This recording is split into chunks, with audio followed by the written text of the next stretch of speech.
Let's run the best stuff from foul territory this week. Scotty Braun, LoCain, and Adam Jones. And Whit Merrifield had been waiting for this moment, Lo, to be on with his former teammate. He requested you, and I was like, finally, we lined it up. Stars aligned. Oh, yeah, that's my guy, Whit. Great baseball player, but even better teammate. So it was a blast having him on. Yeah, and also, Jonesy, to get someone like Paul Sewald who goes to one of your former teams, and then we find out about him tipping, very timely, very nice for a player to kind of be preventative with it before other teams started to find out. Hey, trades, they happen during the year. It's a sign that somebody wants you and a sign that maybe somebody else wants you too and get rid of you. But no, he's going to a fantastic place, a fantastic organization, a team that's in it to win it this year and potentially next year. So I'm happy for him. I just hope that he gets in the game like he said he needs to and, shores up the back end of that bullpen. Yeah, he's going to have like the, debut nerves going when he gets going again. So you'll see that. You'll see Whit. You'll see Max Muncy and a lot more in some of our trade deadline coverage right now as we run through the best of FT Live. And then also after this first hour from 2 to around 6:30 Eastern time, we will be covering the trade deadline, rumors, trades, the whole deal, like one that just happened with the Braves picking up Brad Hand. Verlander has not been traded to the White Sox. He just got traded to the Astros, according to Bob Nightingale. I heard White Sox were second. White Sox were second. Bob Nightingale says that Verlander is back with the second. Astros. This is freaking nuts. Sort of answer the Rangers and get Verlander. And now Verlander and Scherzer head to head.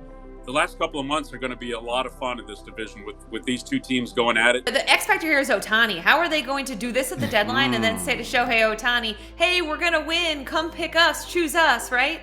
Yeah, it was a little puzzling at first, but we have a lot of guys on our team that know Eduardo, and we kind of know a little bit of what's going on. That's not for me to say, obviously, but that was his right to turn it down, and that's what he did. Tigers ended up losers. They didn't trade him. They didn't get anything back. They will be unable to make him a qualifying offer if he leaves. The Dodgers obviously were losers. They wanted Eduardo Rodriguez, didn't get him. And while you can't call Eduardo a loser here, there are things that are going to follow him because of this. I had a choice. It was to Philly. And at the time, I think they were going for it. But, trust me, me and Victorino was texting back and forth like, hey, I'm like, what is the real deal of it? He's like, the plan is platoon and right. I'm like, platoon? I'm going to free agency. I ain't a platoon. What are you talking about? And I'm like, it didn't fit me. I was able to get more at bats. It didn't fit me. I was fortunate enough to have a 10-5. Some guys, like Longo got traded right before his 10-5 in Tampa. You don't think he wanted to stay in Tampa, comfortable, started there, taxes? Depth reliever for the Yanks. A reliever, not a middle reliever, a reliever. A reliever. He's not a. When people say middle, it's over. Excitement. That's it. It's over. I had it set up for 6 p.m. 6 minutes. I was like, I've We never did it. even heard my phone. Sorry, I got excited. We made it to the buzzer. Jeff Passan said the Cardinals are receiving infielder Cesar Prieto and left-hander Drew Rom from the Orioles in the trade for Jack Flaherty, which is now done. Good job, Orioles. Keep those prospects. Hug them all. He really did it like a 2-year-old, going, with toys like, oh, it's my favorite toy. Well, this is my favorite toy.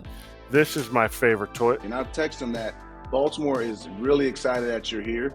You have an energy and a demeanor that fits this city. All you need to do is pound that strike zone, let that defense work for you. And last night, that's exactly what he did. And he looked good. He looked really good. Did he text you back? Yeah, he said, I'm excited to be here. And, I'm entering a race, so I can't wait. He really couldn't wait to get on the mound. Teams are too often hedging their bets. Well, we're not at 70% playoff odds for this year.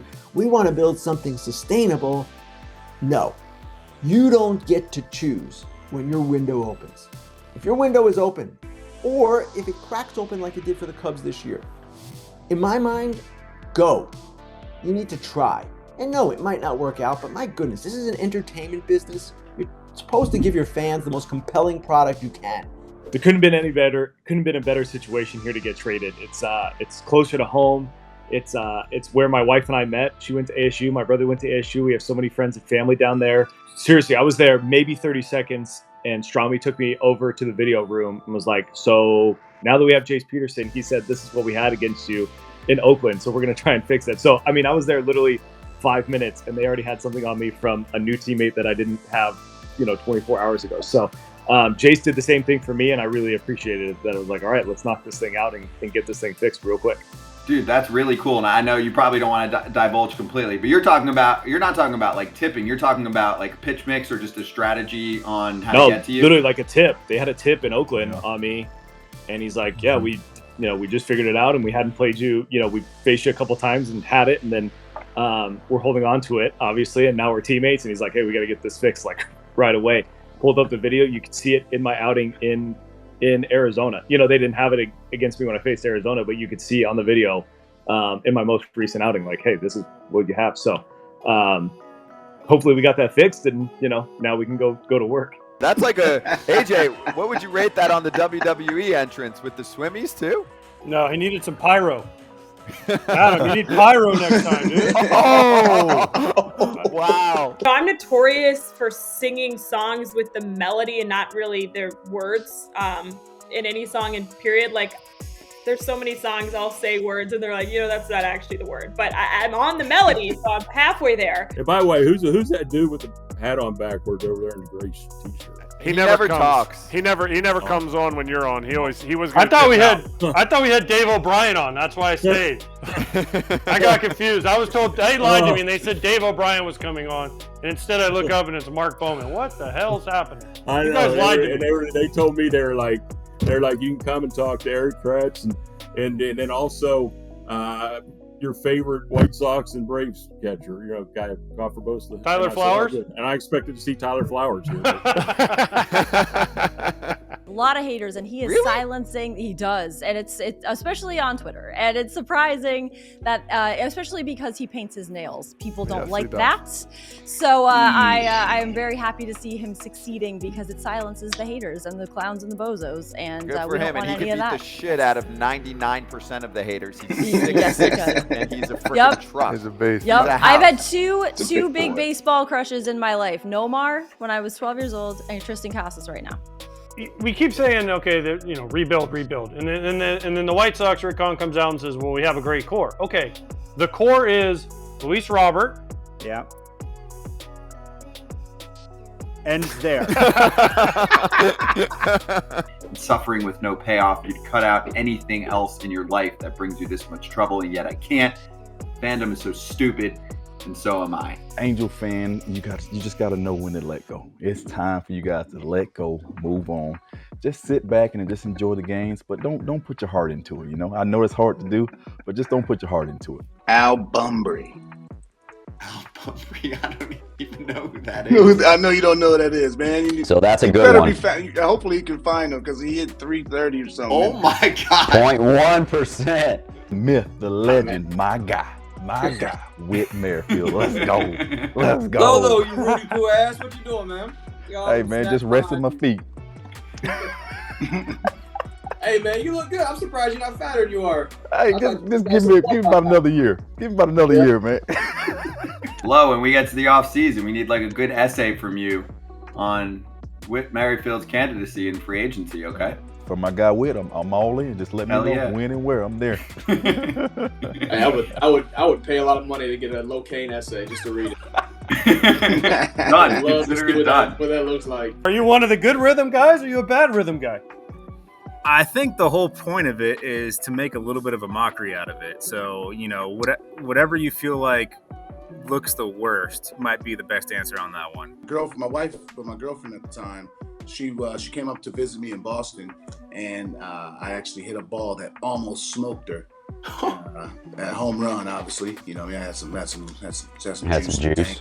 But yeah, I almost hit her, and then she was like, "Hey, can I get the ball?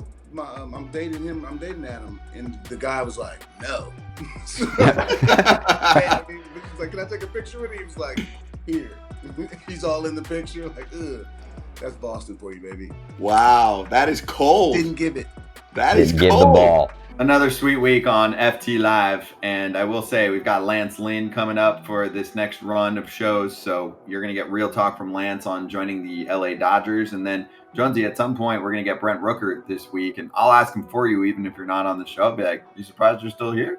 Please. Yeah, I'm sure he was like, again, I got traded and I didn't get traded. I'm sorry, in 18, and I walked into the clubhouse like Will Smith in the last episode of Fresh Prince. I know it's not the same situation because we sold like $60 million in 24 hours.